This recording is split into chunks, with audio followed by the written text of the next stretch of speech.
이게 내일은 솔직히 요걸 보고 가시는 게 맞다고 생각을 하거든요. 왜냐, 주말에 이벤트가 엄청 큰 게 있었어요. 양회 이미 스타트했습니다. 양회에서 선언이 나왔어. 이게 주요 숫자들은 다 발표됐어요.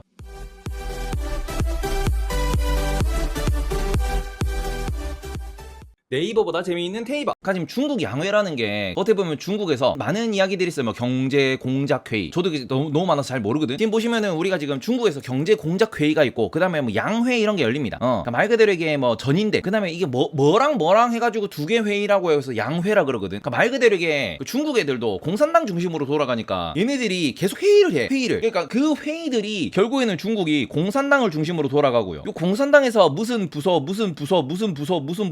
하게 부서가 많아. 그리고 여기서 각자 회의를 해. 지방에서. 그리고 이게 지방회의가 되고는 또 중앙회의로 올라와서, 그리고는 공산당의 가장 위대가리가 누구야 지금? 그 핑핑이 형이잖아. 이렇게 뭐 지시를 주고, 이게 이제 상하 관계로 돌아가는 게 공산당이거든요. 그죠? 그래서 요런 것들이 어떻게 보면은 지금 그 중국 양회의 중요성. 왜냐, 핑핑이 형한테 직접적으로 보고가 올라가고, 이것에 대해서 이제 지방에서 모든 지방에 있던 그 정보 데이터 회의 결과 이런 것들이 모여가지고 1년에 한 번씩 중앙에서 회의를 하는 거잖아요. 그리고 여기에서 그 우리가 가장 중요하게 이제 경제 지금 이제 주식하는 형들이 제일 중요하게 딱 보는 포인트가 뭐냐면은, 시작할 때 리커창이라고 있습니다. 리커창 총리 들어보셨죠? 이분이 중국의 천재야. 중국 경제에서 리커창을 빼면은 안 된다라는 얘기가 나올 만큼 이 형님이 정말 많은 데이터를 보고, 그리고는 이분이 유명한 걸로 뭐가 유명하냐 그러면은 전인대라고 하는 이런 회의에서 한 1시간 30분 1시간 동안 떠들어요. 본인이 연설을 해. 근데 뭘 하느냐? 대본 안 봐. 모든 숫자랑 모든 뭐 글로벌 경제 성장이 얼마고, 그다음에 작년도 뭐 중국의 무슨 뭐 실업률이 얼마였는데, 뭐 그래서 뭐 총 대학 졸업생 숫자가 얼마였고, 그럼 농민공이 얼마나 생겼는데, 우리 지금 중국에서 상하이 쪽에 뭐 얼마 경제 성장률 얼마가 나왔고, 지금 석탄 가격이 몇 프로가 없고, 이런 거를 다 머리 외우고는, 그러니까 말 그대로 중국의 천재, 중국의 컴퓨터거든. 그러니까 이 사람이 숫자를 다다다다다 얘기하는데 다 맞아 거기도. 어마어마한 게 이게 경제 관련된 숫자인데 중국 혹은 글로벌 숫자를 다다다다다 얘기하는데 다 맞아. 그러니까 사람들, 이게 글로벌 사람들, 리커창 총리가 뭔 얘기했다 그러면은 이게 약간 그 뭐 버피급은 아니겠지만 약간 어떤 느낌이냐 그러면은 뭐 이렇게 예를 들어 골드만삭스 사장 이런 사람들처럼 어마어마한 보고서를 보고, 그거를 가지고 이렇게 딱 이렇게 얘기를 하는데 딱딱딱딱 포인트 찝어가지고, 리커창 총리가 예를 들어서 2020년도에는 이런 일이 있었습니다. 아니 얘네들 코로나다 뭐다 해가지고 원래 3월에 양회를 해야 되는데 올해 양회를 했어. 그리고 오프닝 할 때 오프닝 선언에서 그랬지, 올해 경제 성장률 제시를 못합니다라고 했어요. 원래 항상 이 경제 성장률 제시를 하거든요. 제시를 못하겠다. 왜? 지금 글로벌 이게 팬데믹 상황을 보니까 2020년도에 실제로 처음이었거든요. 경제 성장률을 제시할 수 없다. 근데 그해 2020년도 결론을 보시면 어떻게 됐냐? 중국만 플러스였죠. 우리나라도 2020년도에는 마이너스 성장했잖아. 코로나 때문에. 그러니까 전 세계가 마이너스 성장을 하는데 중국만 플러스를 했어요 이때. 그리고는 실제로 리커창 총리가 5월이었지만 5월에 얘기했던 게 맞아. 그러니까 말 그대로 중국 내에서 어마어마한 그 어떻게 보면 그 데이터를 다루는 사람들 혹은 그 어마어마한 능력자들, 그런 사람들이 다 모여가지고 계속 숫자 계산하는 거야. 예상하고 예측하고. 근데 잘 때려 맞춰요. 그리고는 작년 기준으로는 2021년도 기준으로 뭐라고 했냐 그러면은, 경제 성장률을 몇 프로 이상 가져갔냐 그러면은 그 6% 이상이라고 그랬어요. 6% 이상 가져가겠다라고 이야기를 하고, 실제로 이건 6%라는 게 2020년 대비 6% 플러스니까 이거는 솔직히 어렵다고 생각은 안 했고 보수적으로 제시했다라는 의견이 있었습니다. 그러고 보니까 얼마가 돼서 지금 작년 기준으로 실제로는 8.1% 성장을 했습니다. 실제로는. 근데 요거를 2022년도에 이제 오프닝을 선언을 했어요. 토요일날. 경제 성장률을 얼마로 제시했느냐. 근데 올해 기준으로 경제 성장률을 얼마? 5.5%로 제시를 했어요. 그러니까 요거는 작년도 대비로 숫자만 놓고 보면은 줄었다라는 거죠. 숫자만 놓고 보면. 근데 이 글로벌 시장에서는, 마켓에서는 어떻게 예상을 했냐? 5에서 5.5%로 이야기를 했습니다. 5.5%면 잘 나온 거지. 그리고는 작년도에 6%를 제시했다가 실제로 8.1%가 늘어났기 때문에 요거는 어떻게 보면 2022년도에 조금 보수적으로 더 보수적으로 잡을 수 있었으나 공격적으로 잡았다라는 거거든요. 요거만 놓고 보면은 이거는 아시아 시장 혹은 중국 관련된 기업들한테는 호재예요. 왜? 이 경제를 끌어올리겠다라는 거잖아. 경제 활성화를 외친 겁니다. 그래서 요렇게 놓고 보시면은 이게 당장 내일 우리나라에서 혹은 아시아 시장에서 누가 가냐? 우크라이나도 분명히 영향이 있어요. 근데 이거는 지역적으로 놓고 보셨을 때 우크라이나 같은 경우는 유럽 쪽에 좀 더 많은 영향을 미치는 거고, 아시아는 특히 대만이랑 한국이랑 이쪽은 중국의 영향을 더 받는데, 중국에서 1년 중에 가장 큰 이벤트를 했대. 여기에서 경제 성장률 5.5%를 외쳤대. 그럼 이건 오히려 경제 활성화로 볼 것이냐? 이게 제일 중요한 거죠. 그죠? 그러면은 요런 것들이 조금 어떻게 어떻게 보면은 지금 5.5%라고 제시한 것 자체를 우리가 좀 뜯어보셔야 되는데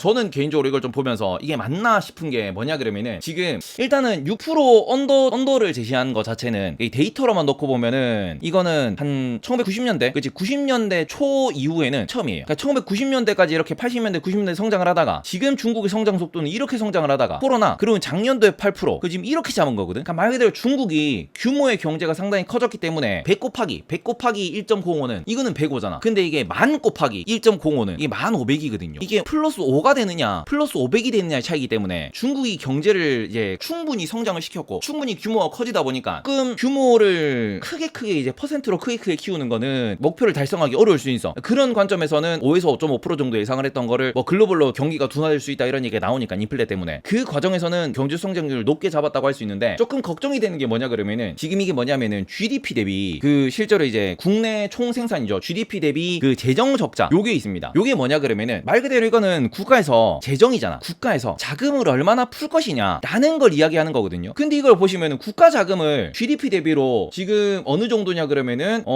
지난해 기준 2021년 기준으로 국가 재정 적자 비율을 3.2%가 2021년이었어요. 근데 지금 올해 같은 경우에는 뭐라고 얘기했냐? 지금 2.8%로 목표를 제시하겠다라고 했습니다. 그러니까 GDP 대비 2.8%만 돈 풀겠다는 소리거든. 근데 요것만 놓고 보시면은 지금 오히려 돈을 적게 풀겠다는 얘기가 나오는 겁니다. 돈을 요렇게 놓고 보면은 경제 성장은 계속 시키겠다라는 건데 돈을 적게 푼다? 지금 우리가 그 작년 연말부터 계속 얘기가 나오던 게 이거였거든요. 미국이 긴축을 한대. 근데 미국이 긴축하는 과정에서 중국은 양적 완화를 할 거다라는 이야기를 했죠. 우리 지금 이거 되게 중요하다고 보셔야 되는 게 어떻게 보면 GDP 대비 재정적자 비율 돈을 좀 적게 풀겠다라고 하는 그리고는 부채 비율을 낮게 잡고 가겠다라고 하는 거는 중국에서 지금 올해의 목표치를 잡고 있는 것 자체가 지금 부동산 흔들흔들하잖아. 그럼 부동산이 터지면은 이거는 결국 부채로 연결이 되는 거거든요. 그러면 부동산을 쓰러지지 않도록 잡는 거 중심으로 국가 오늘 어떻게 보면 뭐 경제 계획을 잡고 지금 뭐 소비 쪽은 그냥 지금처럼 유지하겠다라고 해버리면은 그러면 우리나라 혹은 아시아 증시에서 수혜를 올해 수혜를 볼 만한 게 없어요. 특히 작년 같은 경우에는 중국이 지금 뭐 홍콩 지수 기준으로 반토막이 났다 그러는데 1년 동안. 그러니까 미국 같은 경우에는 미국은 주가 지수가 계속 올라갈 거라고 말씀을 드리는 거거든요. 그 지금 보시면은 이게 소위 말해가지고 미국은 그 대부분의 국민들의 자산 자체가 뭘로 이루어져 있냐? 주식으로 이루어져 있습니다. 그러니까 주식으로 이루어져 있다 보니까 이거는 정치권이나 아니면 경제권이나 이런 데서 땅을 부양해야 한다라는 게 베이스 시나리오로 깔려 있다라고 볼 수 있는데 중국 같은 경우에는 대부분의 국민들의 자산이 어디? 부동산으로 엮여 있거든요. 그러니까 부동산 가격을 부양을 하겠다라는 게 아니고 유지를 하겠다라는 거지. 그럼 이거는 뭐예요? 정체잖아, 정체. 그러니까 이게 정말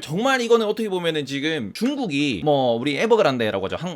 홍다 사태가 터지면서 아니면 다른 부동산도 여러 개 지금 넘어가고 있습니다. 실제로 이게 심심하면 넘어간다는 얘기가 나오고요. 그리고는 그 넘어간다는 얘기가 1년 내내 지금 반복되고 있는데 홍다가 워낙 커가지고 우리가 그 뒤에 뭐 이게 몇 조짜리가 넘어가니 뭐 몇 조짜리가 빵꾸가 나니 이런 얘기해도 홍다가 250조라 그랬는데 뭐 이러면서 딱히 뉴스화는 안 되고 있는데 지난주에랑 지지난주에도 회사가 넘어갔어요. 말 그대로 우리가 미국이 긴축을 하는 과정에서 우리의 머릿속에서는 계속 흘러나왔던 얘기가 이거거든. 중국이 양적 완화를 하면서 조금은 이 충격을 완화해주지 않을까였는데 오히려 지금 중국에서는 이걸로 가는 거지. 부동산 컨트롤을 좀 더 중심적으로 그러니까 안정적인 뭔가 경영을 하되 돈을 막 푸는 건 아닌 그죠? 그리고 인플레이션도 때려잡겠다고 했어요. 인플레이션도 뭐라 그랬냐 그러면은 지금 중국의 2022년 목표 그 CPI 증가 어떻게 보면 소비자 물가죠. 2022년 CPI 목표치를 3%로 잡았습니다. 근데 이게 2021년도도 3%였거든. 근데 요거를 보시면은 지금 저는 오히려 어떻게 보면 양회에서 데이터를 좀 이렇게 발표한 걸 보면은 좀 걱정이 되는 게 중국 돈 안 푼다 그러거든. 사실 우리나라 시장을 기준으로 2022년도를 놓고 보시면은 저는 이거 걱정되는 게 이거예요. 한국이 있습니다. 한국은 중국과 미국으로 수출하는 게 50%가 넘잖아. 근데 지금 보면은 미국은 금리 인상, QT 요런 얘기가 나오고 있어요. 물론 그 상황에서는 고용이 높고요. 그리고는 어떻게 보면 경제가 계속 확장이 되고 있다 보니까 요거는 큰 문제. 그러니까 미국이 뭐 경제가 빠그라진다고 얘기하는 건 아니에요. 다만 걱정되는 건 이건 인플레 때문에 지금 러시아 사태 때문에 인플레가 워낙 심해지고 있잖아요. 이 상황에서 오히려 미국 같은 경우에는 야 금리를 막 올리자니 경제가 부서질 것 같고 근데 그렇다고 인플레를 놔두자니 이것도 문제가 될 것 같고 그러면은 인플레 때문에 금리를 많이 올리면은 지금이야 경제가 좋지만 하반기가 되면은 경제가 나빠질 수도 있겠는데 요런 지금 우려가 있는 상황이다 보니까 미국도 좋은 건 아니에요. 그죠? 미국도 좋은 건 아니에요. 채팅창에 올라오는 게 이거잖아. 지금 뭐 신규 프로젝트들이 수익률이 안 나온다. 저거는 건설뿐만 아니라 원자재 관련된 모든 기업들 모든 제조기업들은 다 그래요. 수출 기업들은 더해. 왜? 만들고 난 뒤에 수출하려고 하니까 컨테이너 운임비가 졸라 비싸. 조금 떨어지고 있는데 여전히 비싸요. 그래서 그래서 지금 여기는 오히려 많은 분들이 얘기하는 거지. 지금 인플레는 심한데 경제가 점차적으로 금리 인상에 의해서 죽어나가면은 미국이 스태그플레이션을 맞이할 수 있다, 이 얘기합니다 여기서. 근데 여기서도 계속 우리가 뭐 인플레이션 고점을 찍고 떨어지니 어쩌니 이런 얘기하면서 야 뭐 이게 뭐 러시아 사태 끝나고 인플레이션 고점 찍고 떨어지고 금리 인상 적당히 하다가 이제 좀 인플레이션 잡히면은 전 세계 주식시장이 좋지 않을까요라고 생각하라고 그 얘기를 했던 건데, 야 중국이 지금 양회 꼬라지를 보니까 뭐냐, 돈 안 푼다 얘기가 나오는 거거든요. 경제 성장은 하는 게 맞아. 경제 성장률은 지금 5.5%를 잡았는데 재정을 좀 이렇게 재정 적자 규모라고 부르죠. 재정을 얼마나 풀 거냐 놓고 봤더니 GDP 대비로 작년보다 오히려 목표치를 낮췄어. 그러면 그러니까 올해도 돈 안 풀었다 얘기가 나왔단 말이야. 그러니까 작년 2021년도에도 돈 안 풀었다 얘기가 나왔어요 중국이. 근데 2022년도에도 돈 안 풀겠대. 그럼 이거는 오히려 지금 중국이 금리 인하도 하긴 하는데 찔끔찔끔 두 번 하던 2월에는 동결했어요. 12월에 떨구고 1월에 떨궜는데 2월에는 동결했다고. 금리 인하 안 합니다 지금. 그러고는 여기에서 경제 성장률은 어느 정도 뭐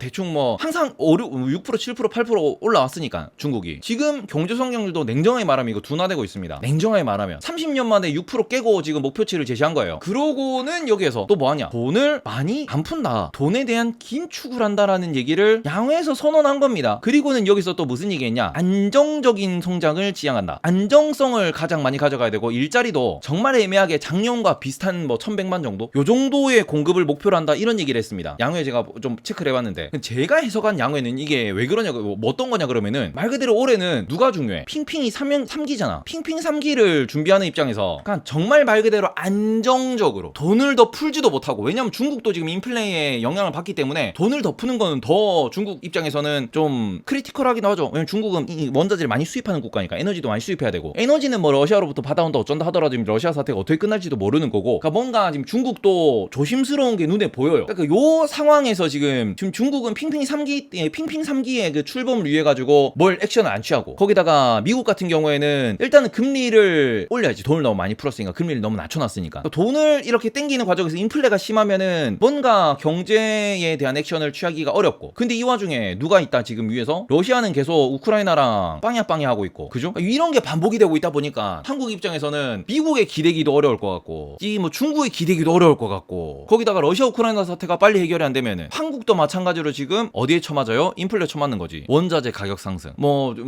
지난 11월, 12월, 1월 같은 경우에는 국제 유가가 많이 올라가면서 뭔가 우리가 그 수출입에서 무역 수지가 마이너스 적자가 났다 그러면은 앞으로는 분명히 무역 수지에 있어가지고 유가도 문제가 되겠지만 뭐 구리나 니켈 같은 거 이 상태로 계속 올라가고 계속 고공행진을 하면은 우리나라도 결국에는 또 다시 무역 적자가 발생할 수 있습니다. 이거는 장담하기 어려워요. 동남아에서 원자재 가지고 오면 안 되나 그러는데, 동남아는 지금 뭔 얘기를 하냐 그러면은 대표적으로 인도네시아입니다. 본인들이 많이 들고 있는 게 한국이나 중국으로 니켈이 가잖아. 그 니켈 원광에 대해서 수출 금지 내렸습니다. 니켈을 인도네시아 내부에서 가공품으로 만들어서 수출하라고 이야기를 했어요. 그러니까 지금 이게 자원 무기화라는 게 이게 문제가 되는 게 여기 있는 건데, 지금 산업용 금속이라는 거는 말 그대로 땅 파서 나오는 돌이고, 그걸 땅을 파서 거기서 이제 다 그냥 벌크선에 다다다다 실어와가지고 우리나라 와가지고 거기서 뭐 가공을 하고, 가공하는 과정에서 부산물이 나오면 그걸로 뭐 돈 벌고 이렇게 하는 거였는데, 이게 지금 본인들이 돈 안 되는 수출만 하고 있으니까 동남아 입장에서는 야 우리가 공장 지으려고 그러니까 돈도 많이 들고 뭐하고 하니까 안 되겠다. 국가 입장에서 이거를 수출을 금지시키고 너네 돈으로 와서 너네 돈으로 공장을 짓고 너네 돈으로 와서 공장 지은 데다가 우리나라 사람들한테 기술을 가르쳐라. 그죠? 그리고는 이렇게 되면은 높은 인건비를 또 받을 수 있으니까 GDP도 올라가요. 동남아 정부 입장에서 이거를